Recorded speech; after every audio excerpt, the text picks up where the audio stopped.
Welcome back پیارے بچوں. تو بریک پہ جانے سے پہلے ہم نے ان کا ایک انتہائی وزڈم والا فیصلہ ڈسکس کیا کہ انہوں نے کس طریقے سے خون خراب ہونے سے بچا لیا. صرف اتنا ہی نہیں تھا, کہا جاتا ہے کہ وہ یتیموں کی مدد کرتے تھے, بیواؤں کی مدد کرتے تھے, اور جب کسی کی مدد کرتے تھے, جو کوئی غریب آتا تھا ان کے سامنے, تو وہ اس کی اس حد تک مدد کرتے تھے, یا تو اس کے پاس اتنا مال آ جائے کہ اپنی زندگی گزارے, یا تو اس کو کوئی روزگار مل جائے.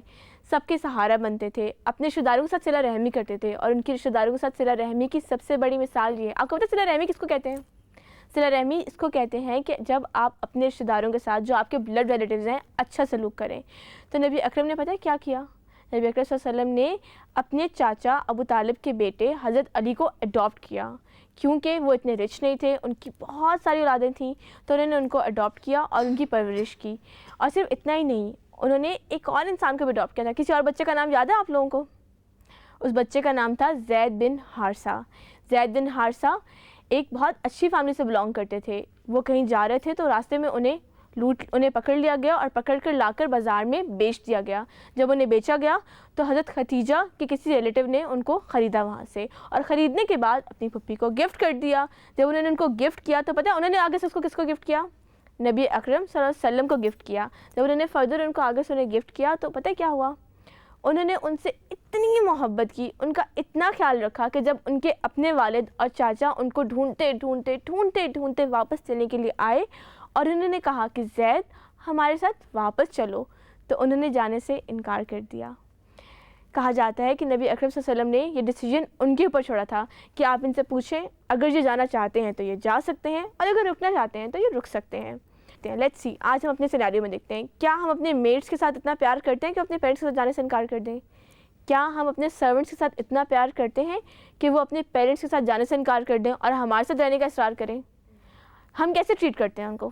ہمارے گھر میں جو ہماری میڈ آتی ہیں تو میری امی نے یہ اچھی چیز مجھے بھی سکھائی ہوئی ہے کہ جب بھی وہ کچھ بھی میری امی کھا رہی ہوتی ہے تو ان سے پوچھتے ہیں کہ تمہیں بھی چائے پینی ہے یا تمہیں بھی کچھ کھانا ہے, اور ان کو بھی جو ہے نا بلا دیتی ہے کہ ایک دم تھوڑا بریک لے لو اور کچھ کھا بھی لو. یہ بہت اچھی بات ہے, یعنی کہ آپ لوگ اس کا خیال رکھتے ہیں. آپ کو پتہ ہے کہ نبی اکرم صلی اللہ علیہ وسلم کی یہ حدیث بھی ہے کہ جو خود کھاتے ہو اپنے غلاموں کو بھی وہی کھلاؤ. تو یعنی آپ لوگ اس پر عمل کریں.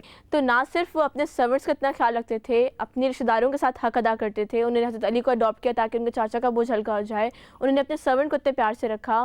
انہوں نے اپنی سوسائٹی کے اندر اتنا اچھا کردار ادا کیا. وہ لوگوں کی امانتیں رکھتے تھے, اچھے طریقے سے ٹریٹ کرتے تھے. تو پیارے بچوں, مکہ کے اندر اسلام سے پہلے کس چیز کی پوجا کی جاتی تھی؟ بتوں کی پوجا کی جاتی تھی. تو پیارے بچوں, آپ کو پتہ ہے کہ نبی اکرم صلی اللہ علیہ وسلم نے کبھی کسی بت کو سجدہ نہیں کیا؟ نہیں کیا, کبھی بھی نہیں کیا. ان کو بتوں سے بیزاری تھی, وہ ان سے نفرت کرتے تھے. کہا جاتا ہے کہ وہ کبھی کسی آستانے پہ نہیں گئے, کبھی وہ کسی ایسی ایکٹیویٹی میں شریک نہیں ہوئے جو خراب ہو. اس زمانے کے اندر ڈانسز بھی ہوا کرتے تھے, اس زمانے کے اندر گانے بجانے کی محفلیں بھی ہوتی تھیں. رات کو لوگ دیر دیر تک بیٹھا کرتے تھے اور سٹوریز بتایا کرتے تھے اپنے بڑے لوگوں کی. وہاں پہ ڈانسز ہوتے تھے, میوزک ہوتا تھا. لیکن نبی اکرم صلی اللہ علیہ وسلم کبھی بھی ایسی محفل کا پارٹ نہیں بنے. اس زمانے کے اندر بھی وہ بہت پاک دامن تھے, وہ اپنا بہت خیال رکھتے تھے, وہ ان چیزوں میں انوالو نہیں ہوتے تھے. وہ سمجھتے تھے کہ یہ سب چیزیں فضول ہیں, یہ لغو ہیں. آپ کو پتہ ہے, آہستہ آہستہ انہوں نے لوگوں سے کنارہ کشی اختیار کرنی شروع کی. یعنی وہ ان چیزوں سے بیزار ہو گئے, وہ ان کا کلچر دیکھ کے بیزار ہو گئے کہ یہ اچھا کلچر نہیں ہے, جو یہ کر رہے ہیں وہ ٹھیک نہیں ہے.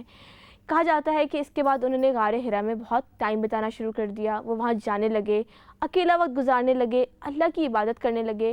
حضرت ابراہیم علیہ السلام کی جو بچی کچی تعلیمات تھی ان کے مطابق وہ اللہ کی عبادت کرتے تھے. کچھ عرصے کے لیے اپنا کھانا پانی بھی لے کے آتے تھے. کہتے ہیں کہ رمضان پورے کا پورا وہ غار حرا میں گزارتے تھے, اور ان کو حضرت ختیجہ کبھی کبھی پیچھے سے کھانا بھی بھیجا کرتی تھیں. تو کیا یہ مزے کی بات نہیں ہے کہ وہ اللہ کی عبادت کر رہے ہیں اور اس کے بعد ان کی وائف ان کو پورا سپورٹ کر رہی ہیں؟ کیا کبھی ہم نے ایسا دیکھا ہے؟ ایسا نہیں ہوتا ہے. کیا کبھی کوئی انسان دنیا سے کٹ جائے اور ان کی وائف انہیں سپورٹ کرے؟ جی بولیے. جس طرح حضرت نوح کی کہانی میں بھی ان کی وائف نے انہیں سپورٹ نہیں کیا ہوتا جب انہوں نے کہا ہوتا ہے کہ اللہ تعالیٰ نے مجھے کشتی بنانے کو کہا ہے. جی ہاں, ویری گڈ, شاباش. تو ہمیشہ ایسا نہیں ہوتا ہے کہ کسی کے اسپاؤس جو اس کی فیملی اس کو پراپرلی سپورٹ کرے, لیکن وہ ان کو سپورٹ کرتی تھیں, وہ انہیں اسپیس دیتی تھیں. لیکن آپ کو پتہ ہے سب سے مزے کی چیز کیا ہے اسٹوری کے اندر؟ سب سے مزے کی چیز یہ ہے کہ جب ان کو سمجھ میں آ گیا کہ یہ ٹھیک نہیں ہے, یہ کلچر ٹھیک نہیں ہے, تو انہوں نے ان سے ایک ڈسٹینس کریٹ کیا. لیکن اچھا, کئی دفعہ ایسا ہوتا ہے کہ ہم دیکھتے ہیں کسی کے اندر کوئی برائی ہے. فار ایگزامپل میری کوئی دوست ہے, وہ بہت جھوٹ بولتی ہے. اب میں نے آبزرو کر لیا کہ وہ جھوٹ بولتی ہے, تو ہم کیا کرتے ہیں, ہم اس انسان سے اسپیس لینا شروع کرتے ہیں, ہم دور ہو جاتے ہیں. لیکن نبی اکرم صلی اللہ علیہ وسلم نے صرف اسپیس نہیں لی, بلکہ وہ یہ سوچنے لگے, ان کے اندر ڈفرینٹ چیز یہ تھی کہ سلوشن کیا ہے, وہ کیسے اپنی قوم کو ان بری عادتوں سے چھٹکارا دلائیں.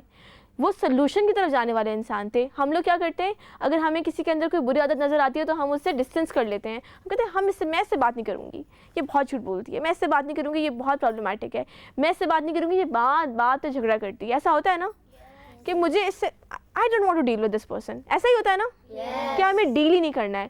لیکن نبی اکرم صلی اللہ علیہ وسلم نے کیا کیا, وہ پرابلم کے سلوشن کی طرف گئے. ان کی پرسنالٹی کا سب سے اہم پہلو تھا یہ. پیارے بچوں, اس کے بعد کیا ہوا یہ ہم ڈسکس کریں گے ایک بریک کے بعد, تو ہمارے ساتھ رہیے گا. Let's take a short break.